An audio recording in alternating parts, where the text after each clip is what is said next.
ஞானானந்தமயம் தேவம் நிர்மலஸ்படிகாகிருதியும் ஆதாரம் சர்வ வித்யானாம் ஹயக்ரீவம் உபாஸ்மகே. நேயர்கள் அனைவருக்கும் அஸ்ட்ரோகேசையங்காரின் பணிவான நமஸ்காரங்கள். பராபவ வருஷம் 14/4/2026 இது தமிழ் வருஷங்களில் பார்த்தாலேயானால் 60 வருஷங்களில் 40வது வருஷமாக வருது.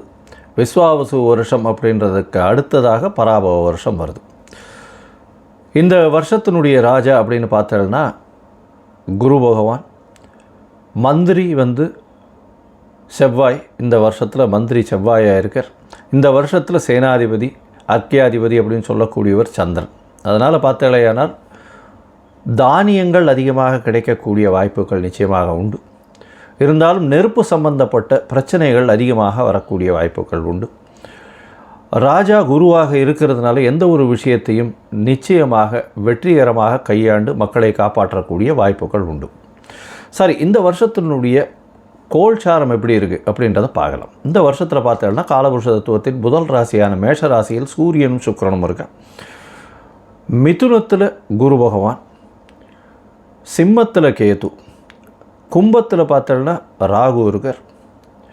சனி, செவ்வாய், இந்த புதன், இந்த 3 கிரகங்கள் மீனத்தில் இருக்குது. இந்த வருஷம் பிறக்கக்கூடிய நாள் செவ்வாய்க்கிழமை. நட்சத்திரம் பார்த்தாலேயானால் இந்த வருஷம் பிறக்கக்கூடிய நாளான நட்சத்திரம் சதய நட்சத்திரம், ராகுவோட நட்சத்திரம். மிகப்பெரிய மாயை விளையாட்டுகள், சித்து விளையாட்டுகள், இதெல்லாம் மிகப்பெரிய மாற்றங்கள் ஏற்படுத்தக்கூடிய வாய்ப்பு. ஏஐ அப்படின்னு சொல்லக்கூடிய ஆர்டிஃபிஷியல் இன்டெலிஜென்ஸ் மிகப்பெரிய மாற்றங்களை ஏற்படுத்தக்கூடிய அளவிற்கு இருக்கக்கூடிய வாய்ப்பு உண்டு. கம்ப்யூட்டர், சாஃப்ட்வேர், ஹார்ட்வேர் ப்ரோக்ராமிங், மாயை விளையாட்டுக்கள், ஃபண்டு டிரான்ஸ்போர்ட் ஆகுது. அதை தவிர இந்த ஏரோஸ்பேஸ், ஏரோடைனமிக், அதை தவிர காற்றின் வழியாக பிரச்சனைகள், இது எல்லாமே வரக்கூடிய காலகட்டமாக அமைய போகிறது. இந்த வருஷம் பார்த்தோம்னா ராகு கேத்துக்குள்ளே எல்லா கிரகமும் ஆரம்பிக்கிறது. எல்லா கிரகங்களும் இந்த வருஷம் ஆரம்பிக்கும் போது ராகு கேத்துக்குள்ளே இருக்கிறதால எந்த ஒரு விஷயமும் ஆரம்ப காலகட்டத்தில் தடையாக இருக்கும்.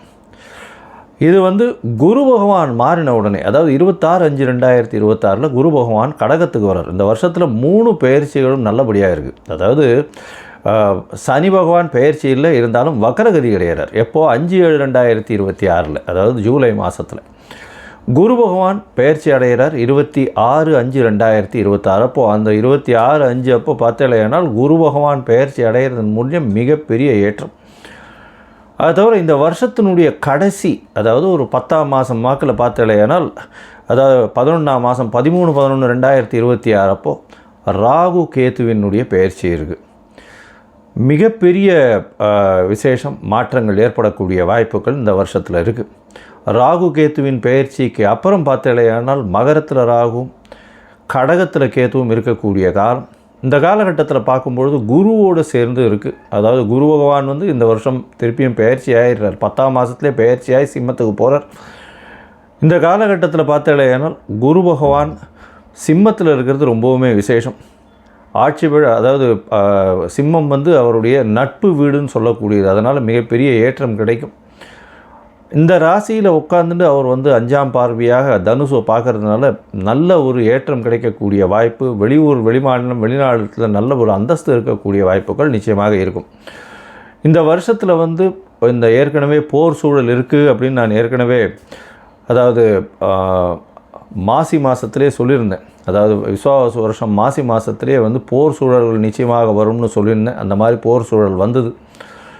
இப்போ பார்த்தோம்னா போர் சூழல்கள் சற்று அமைதிப்படக்கூடிய வாய்ப்புகள் உண்டு. எப்போத்துலேருந்து, அதாவது மே மாதம் 2026 பார்த்திங்கன்னா போர் நிச்சயமாக கம்மியாகக்கூடிய வாய்ப்புகள் உண்டு.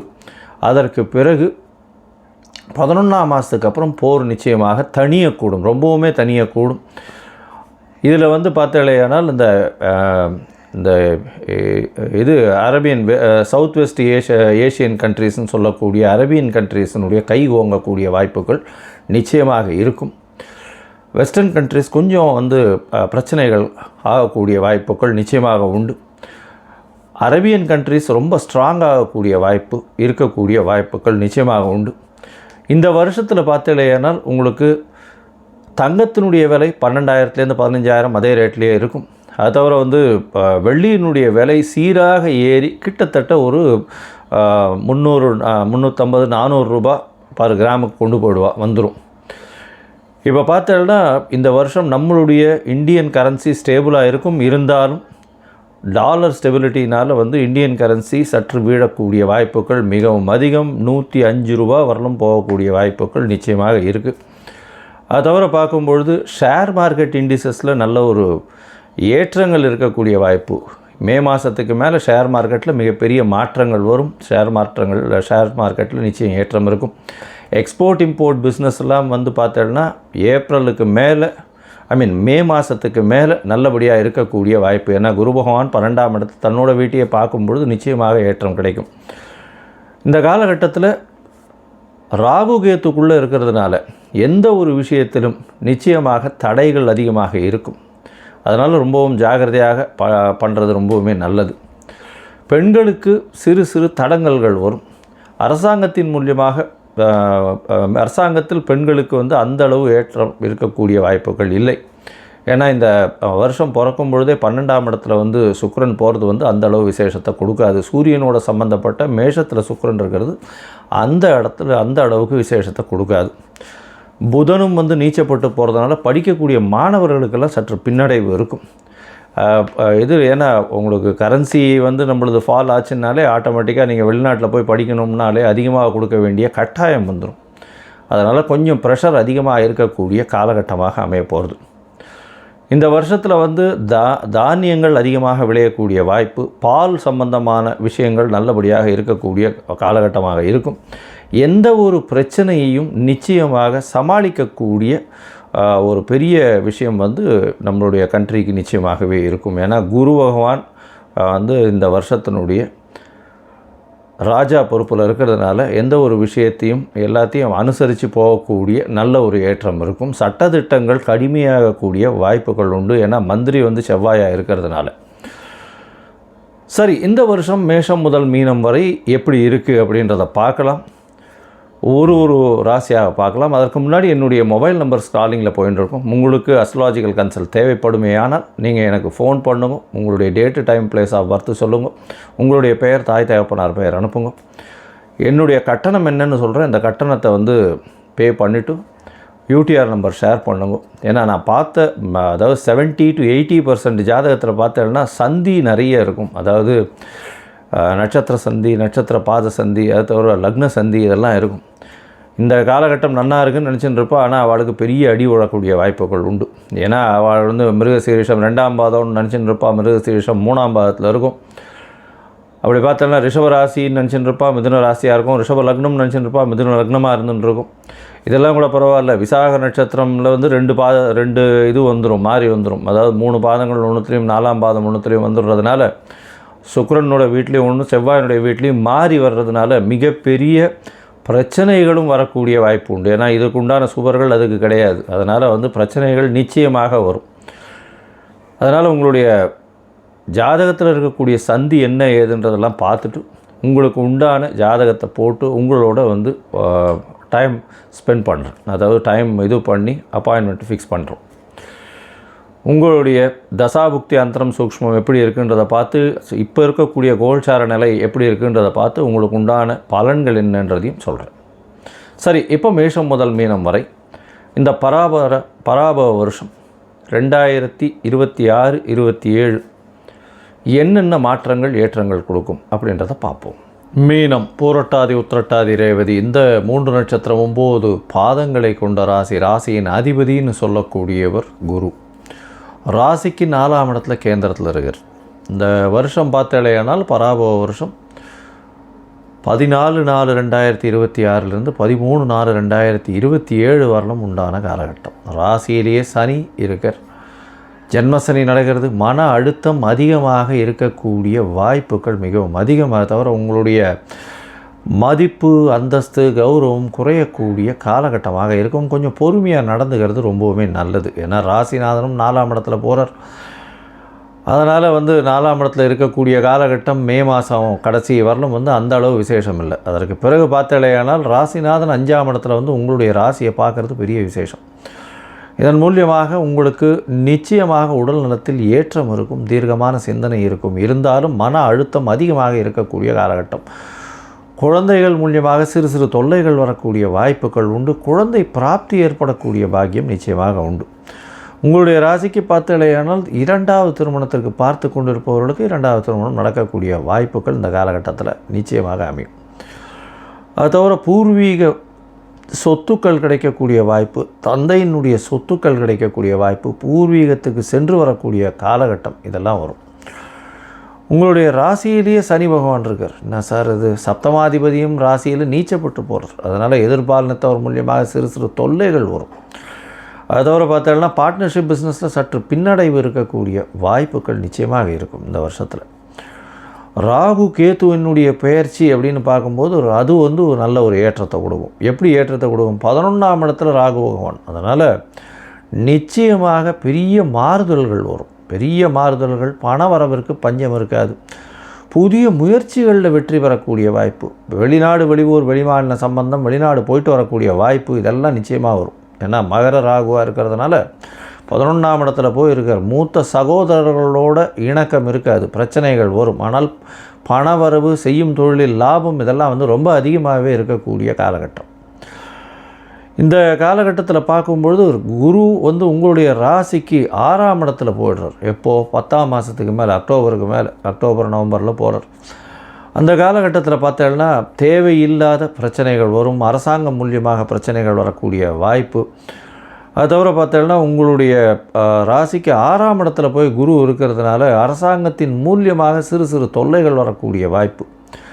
அரசியல் சம்பந்தப்பட்டவர்களுக்கு சிறு பின்னடைவு இருக்கக்கூடிய காலகட்டமாக அந்த காலகட்டம் அமையக்கூடும்.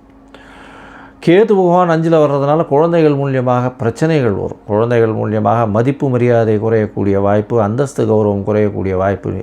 ஏற்கனவே 7.5 சனியில் ஜென்மசனி நடந்துட்டுருக்கு. இதை தவிர 5ஆம் இடத்துல வேறு கேது 1, 5, 9ன்ற அந்த 3 இடமும் ரொம்பவுமே அடிபட்டு போகக்கூடிய காலகட்டம். பொறுமையாக கடந்து போக வேண்டிய கட்டாயத்தில் இருப்பீங்க. ரொம்ப ஜாகிரதையாக பேசுகிறது இல்லாமல் ஜாகிரதையாக இருக்கணும். உடல் நலத்தில் ரொம்ப ஜாகிரதையாக இருக்கணும். மொத்தத்தில் பார்க்கும்பொழுது இந்த மீனராசிக்காரர்களுக்கு இந்த பராபவ வருஷம் ஒரு சுமாரான வருஷமாகவே இருக்கக்கூடிய வாய்ப்பு. ஏன்னா சனி ஜென்ம சனியாக இருக்கிறதுனால மன அழுத்தம் அதிகமாக இருக்கக்கூடிய வாய்ப்பு. வெளிநாடு வெளியூர் வெளிமாநில ட்ராவல் போயிட்டு வரக்கூடிய வாய்ப்புகள் அதிகமாக இருக்கும். ஏன்னா 11ஆம் இடத்துல ராகு பகவான் அக்டோபர் நவம்பரில் வர்றதுனால நிச்சயமாக வெளிநாடு போயிட்டு வரக்கூடிய வாய்ப்புகள் உண்டு. அது தவிர பார்த்தாலேயானால் குழந்தை பிராப்தி ஏற்படும். குழந்தைகள் மூலியமாக பிரச்சனைகள் வரக்கூடிய காலகட்டமாக அமைய போகிறது. இந்த காலகட்டத்தில் 5ஆம் இடத்துல கேத்து இருக்கிறதுனால உங்களுக்கு சற்று பதவி புகழ், அந்தஸ்து, கௌரவம்லாம் குறையக்கூடிய வாய்ப்பு. குழந்தைகள் மூலியமாக சற்று பின்னடைவு இருக்கக்கூடிய வாய்ப்பு. கேத்து பகவான் 5ஆம் இடத்துலேருந்து சுபர்கள் பார்க்காம இருக்கிறதுனால கண்டிப்பாக திருமணமாகி ரொம்ப நாள் குழந்தை பிராப்திக்கு பார்த்துட்டு இருக்கவாள் ரொம்ப ஜாகிரதையாக இருக்கிறது அந்த காலகட்டத்தில் நல்லது. 11ஆம் மாதத்துலேருந்து கேரியிங்கில் இருக்கிறவாள்லாம் ரொம்ப ஜாகிரதையாக இருக்கணும். ஏன்னா ஜென்மசனி வேறு, 5ஆம் இடத்துல கேத்து வேறு, மிஸ்கேரேஜ் ஆகிறதுக்கு வாய்ப்புகள் ரொம்ப அதிகமாக இருக்கும். அதனால் டாக்டர் சொல்படி, மருத்துவ ஆலோசனைகள் படி இருக்கிறது ரொம்பவுமே நல்லது. இந்த காலகட்டத்தில் 6ஆம் இடத்துல இருக்கக்கூடிய குரு பகவானும் உங்களுடைய உடல் நலத்தில் தொல்லையை கொடுப்பார். அதாவது கொழுப்பு சத்து, அதை தவிர இனிப்பு வகைகளான சாப்பாடை கொஞ்சம் ஜாகிரதையாக கட்டுப்படுத்துறது நல்லது.